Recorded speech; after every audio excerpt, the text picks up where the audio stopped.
The triune God is a missionary God. Dumnezeul Triunic este un Dumnezeu misionar. The church then has a mission because God has a mission. Biserica are o misiune pentru că Dumnezeu are o misiune. The role of the church Și rolul bisericii is to participate in the mission of God. este să participe la misiunea sau în misiunea lui Dumnezeu.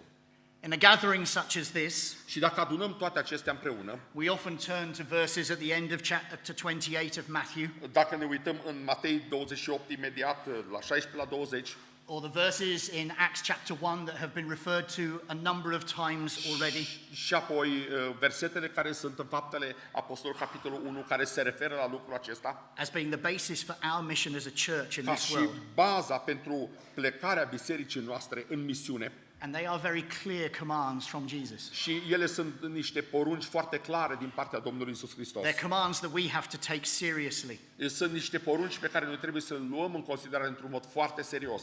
to be his witnesses, Ca să fim martori ai săi, to make disciples. să facem ucenici. But they are commands which are part of God's bigger vision. Dar, de fapt, toate aceste porunci sunt parte din misiunea mai mare, viziunea mai mare a lui That Dumnezeu. mission that we have seen already goes back to Genesis, Așa cum am văzut că misiunea lui Dumnezeu începe mult mai devreme, tocmai în Geneza, where the man and the woman are given a command. unde bărbatului și femeii de acolo le-a fost dat o poruncă. And that command is from God to go out into this world Și porunca lui Dumnezeu este ca el să meargă în această lume and to bring the knowledge of God to the world. și să aducă cunoștința despre Dumnezeu în lumea aceasta. And so our command from Jesus, De aceea porunca pe care noi o primim din partea Domnului Iisus Hristos, the command that comes subsequent to the resurrection, porunca care vine și care este un substituent la învierea Domnului Iisus, is the culmination of what we see throughout este de Scripture. fapt culminația, punctul culminant al tot ceea ce arată Scriptura.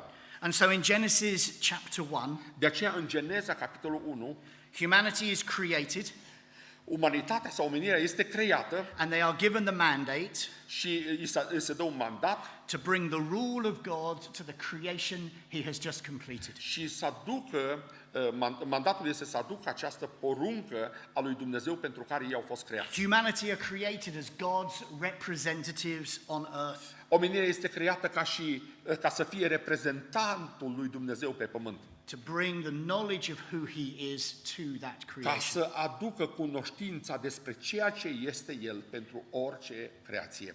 And that continues even after the fall. Și lucrul acesta continuă chiar și după căderea omului în păcat. In chapter 9 of Genesis, În capitolul 9 din Geneza, the same command is given to Noah. aceeași poruncă este dată și lui Noe. The situation has changed, Lucrurile s-au schimbat, but the mandate remains the same. dar de fapt mandatul omului rămâne același. And that continues. Și lucrul acesta continuă mai departe. It continues when God calls Abraham. E atunci când Dumnezeu îl cheamă pe Avram. It's a new start, a new phase to the mission. Este într-un mod un nou start al misiunii. Whereas with Adam and Eve and Noah, the whole of humanity was charged with this role. Unde toată umanitatea era provocată la slujire și la misiunea aceasta prin Adam și Eva. In Abraham, God chooses a small section of humanity. În Avram, Dumnezeu alege o secțiune a omenirii, One family. o singură familie, But the aim is the same. dar scopul este același. In Genesis 12, verses 1 to 3, În Geneza 12, de la 1 la 3, a passage that we'll know very well, pasajul care este foarte bine cunoscut de creștini. Abraham is told to go Lui Avram îi se spune să plece and to be a blessing. și să fie o binecuvântare. A blessing to all of humanity. O binecuvântare pentru toate neamurile pământului. A blessing to all the peoples of the Binecuvântare earth. pentru toți oamenii de pe fața pământului. Now, the fact that the Jews didn't always recognize that Faptul că evreii n-au recunoscut sau n-au acceptat lucrul acesta de fiecare dată, does not remove the truth of asta that. nu schimbă adevărul despre porunca lui Dumnezeu. And so it continues on when the children of Israel enter the land. Apoi continuă atunci când poporul lui Israel intră în țara promisă. Joshua reminds the people of that God has done these things with a purpose. Iosua îi aduce aminte poporului de scopul pe care l-a avut Dumnezeu cu ei. In Joshua chapter 4 and verse 23, În Iosua, capitolul 4, versetul 23. 24, 4 cu 23, iertați-mă. Joshua says that these things have been done by God Toate aceste lucruri au fost făcute prin Dumnezeu so that all the peoples of the earth pentru ca toți oamenii de pe fața pământului might know that the hand of the Lord is powerful. să cunoască că mâna Domnului este atotputernică.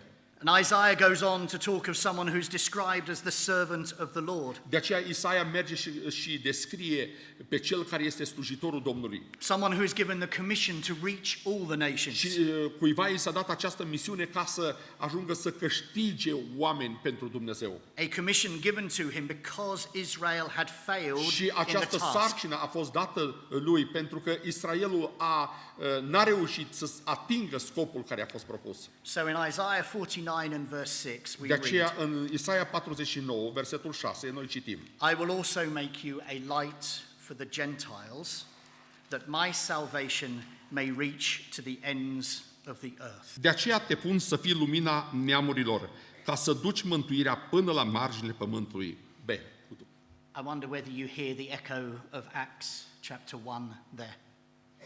Mă întreb dacă vedeți conexiunea dintre Faptele Apostolului, capitolul 1 și aici. That my salvation may reach to the ends Ca of the mântuirea earth. mea să ajungă până la marginile pământului. And who is this servant? Și cine este acest slujitor? Well, that servant is fulfilled in Jesus.